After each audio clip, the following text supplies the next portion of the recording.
Hello বন্ধুরা, তোমরা সবাই কেমন আছো? আশা করি তোমরা সবাই ভালো আছো। আমি পাপিয়া চলে এসেছি তোমাদের সামনে নতুন আরও একটা রান্না নিয়ে। আজকে আমি বানিয়েছি নিরামিষ চাল কুমড়োর ঘন্ট। এই চাল কুমড়ো ঘন্টটা ভীষণই খেতে ভালো লাগে। আমি আপনাদের যে সমস্ত রান্না দেখাই, আগে বাড়িতে যে রান্নাটা খেয়ে সবাই ভালো বলে ওটাই পরে রান্না করে আপনাদের সাথে শেয়ার করি।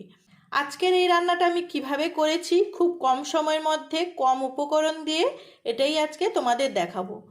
চলো কিভাবে করেছি দেখে নিই।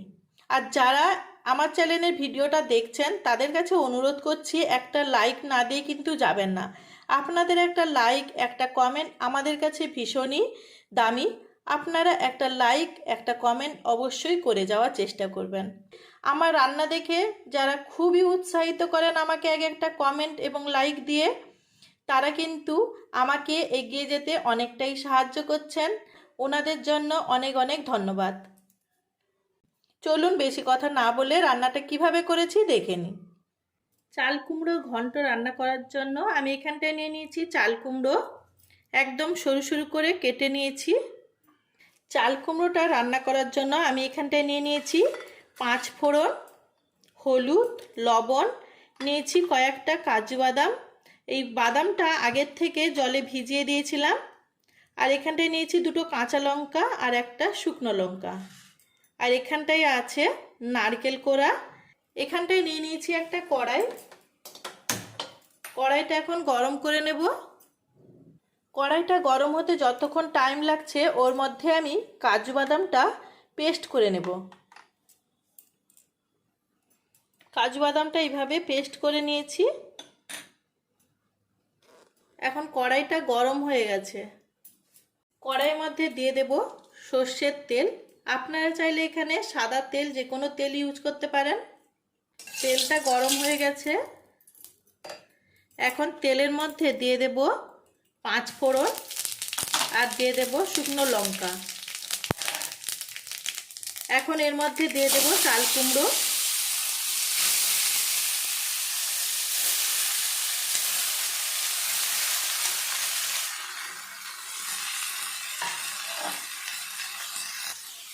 চাল কুমড়োটা দেওয়ার পর এখন একটু নেড়ে নেব।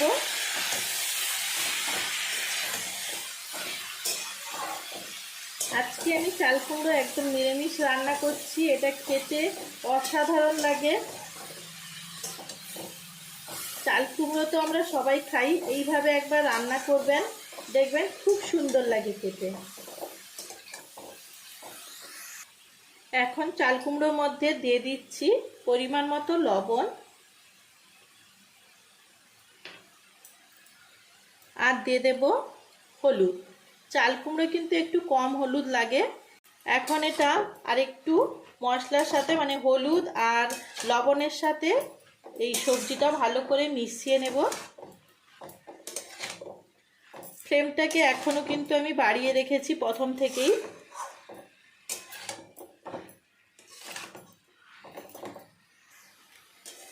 এটা সবজিটা থেকে কিন্তু জল বেরোতে শুরু করে দিয়েছে, দেখুন। তাই এখন ঢাকা দিয়ে রেখে দেব।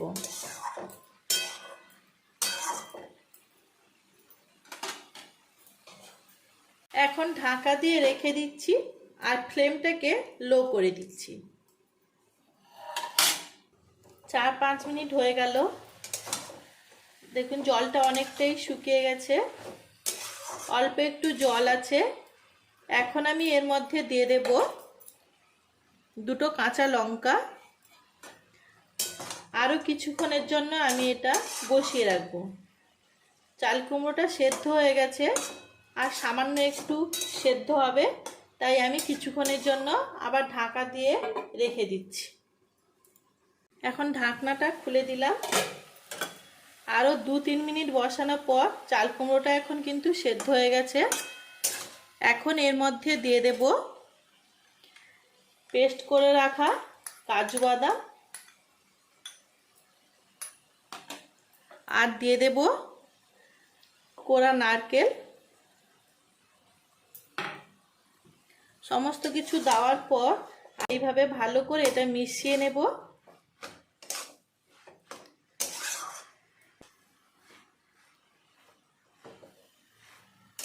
এইভাবে রান্না করলে ভীষণই সুন্দর লাগে খেতে। চাল কুমড়ো খুবই উপকারী একটা সবজি। এখন এর মধ্যে দিয়ে দেব একদম অল্প একটু চিনি। আপনারা চাইলে চিনিটা ব্যবহার করতে পারেন, নাও ব্যবহার করতে পারেন, কিন্তু চিনিটা দিলে খুবই ভালো লাগে খেতে। এখন রান্নাটা কমপ্লিট হয়ে গেছে, এটাই এখন নামিয়ে নেব। এই রান্নাটা যদি আপনাদের ভালো লেগে থাকে অবশ্যই লাইক করবেন, কমেন্ট করবেন এবং শেয়ার করবেন। আর আপনাদের যদি কোনো রান্নার রেসিপি দেখার ইচ্ছে থাকে তাহলে কমেন্টের মাধ্যমে কিন্তু অবশ্যই জানাবেন। আজকে এখানটাই শেষ করলাম, দেখা হচ্ছে নতুন এক রান্নার সাথে।